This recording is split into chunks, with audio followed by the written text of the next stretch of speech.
Hey guys, today I will be talking about growing up Asian American, growing up Filipino American.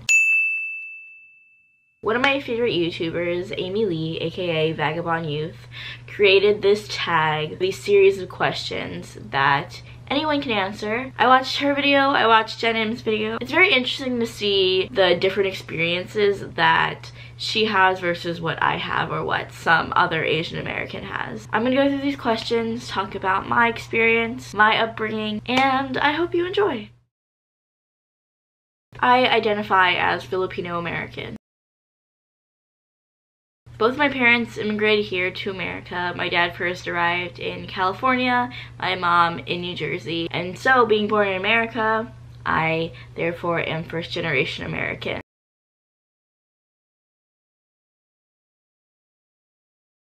So I think my first memory of being a minority or a different ethnicity as others in my community growing up, I think it was first grade. We were playing recess, we were outside at the playground, chasing each other, playing tag. Then I'm over on the other side doing gymnastics with some of the other girls because that's what I was into. And I did a split.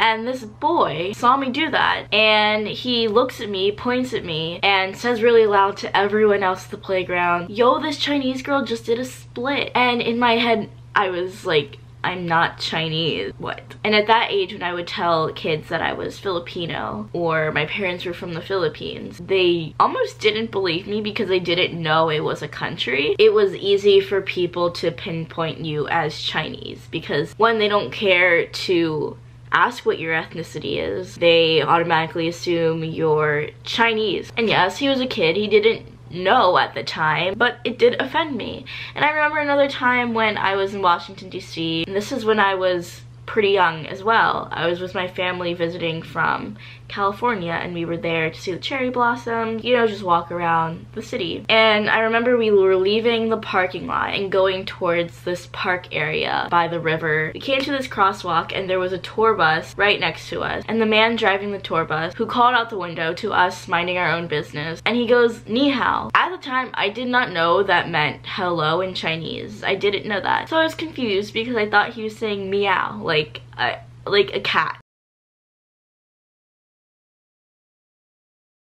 Thinking about this question, the first thing that comes to mind was in elementary school, and it was lunchtime. I used to pack my lunch. Whatever was left over for dinner, whatever my mom just packed me, I just took my lunchbox from the table and went to school. She likes to cook traditional Filipino food, and I eat it, I like it. But as a kid, bringing that type of food to school, especially in elementary school, people are going to smell that. The aroma of Asian food just lingers. And in elementary school, I hated the attention that I got from when I brought food like that. Pretend this is my lunchbox and it opens like this. I would always have my lunchbox closed, and if I wanted a bit of something to eat, I would just stick my hand slightly like this, grab what I needed, and took it out. I remember coming home and refusing to pack my lunch. I didn't want that. People would see what you have for lunch and go, "Ew, what is that?" And after they say a comment like that, you don't want to eat it, even if it is your favorite dish at home. I think after that instance, I just would buy my lunch. I would tell my mom to give me lunch money, even though I didn't really enjoy the school lunches. But that kept up for a long time of me just buying my lunch, never packing food.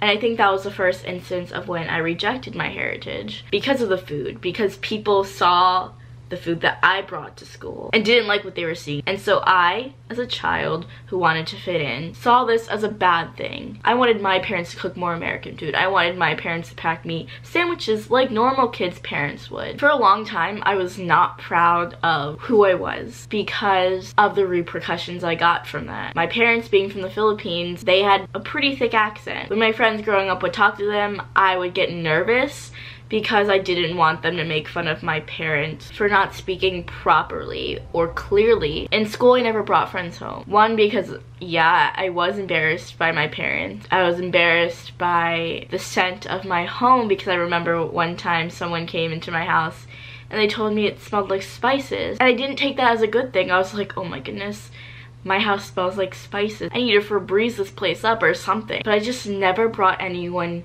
here to hang out. And I barely had people sleep over because when it was time for dinner, my mom would make her traditional Filipino food. I would like it, but I would get nervous that the people that I brought to my house would be super picky, not like it. They would make fun of the food. And so me being so on edge, never wanted anyone to come to my house ever. It was like I was just hiding all of it, hiding everything. Now I think growing up, I'm definitely more proud to be Filipino American. I have a background that's unlike most people's. I have a better understanding for immigrants in America and what they go through. You know, watching my parents, hearing their stories, especially my dad, hearing him talk about how he was every job ever when he first came here. He was a janitor. He got stuck in an elevator because he didn't know how elevators work. He went to nursing school for his associates, started working as a nurse, took more online classes, got his bachelor's in nursing, and he went to school as an engineer in the Philippines. He's a smart man, and he worked so hard for what he has and what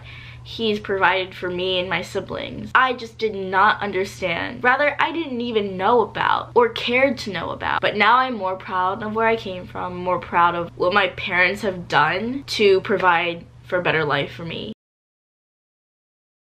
I own Amy's video and Jen Im's video. They talk about the model minority myth, which is something that I think all Asians struggle with. You are put in this high regard because you are Asian that you have to be smart, especially in math and science. My parents growing up wanted me to be in the medical field. They wanted me to be a nurse just like them, but I'm just not good with math and science. Plus, I didn't want to be a nurse or in the medical field. And I think also growing up Asian, we are expected to excel in whatever we do. When you have your report card in high school and even in college and you get a B, that's like unacceptable. We are just put on this higher standard because of the race that we were born into, and that can be super detrimental. Another stereotype I struggle with is the passive Asian woman. I think for me, I'm very out there. I like to be bold, but I have my own thoughts. I have my own opinions and my own feelings, and it's really difficult for me to want to even play this passive role. Another thing I struggle with that goes along with people outside of your race misidentifying you as another ethnicity is the fact that we all look the same. Now, I grew up in a small beach town in South Jersey, and there's a very small Filipino community in South Jersey. So a lot of my mom's friends at work are Filipino. Because there's a small community of Filipinos, people think that we're all related. It's kind of just difficult because other people think that because you're from one country that you know everyone in that country, and that's just not true.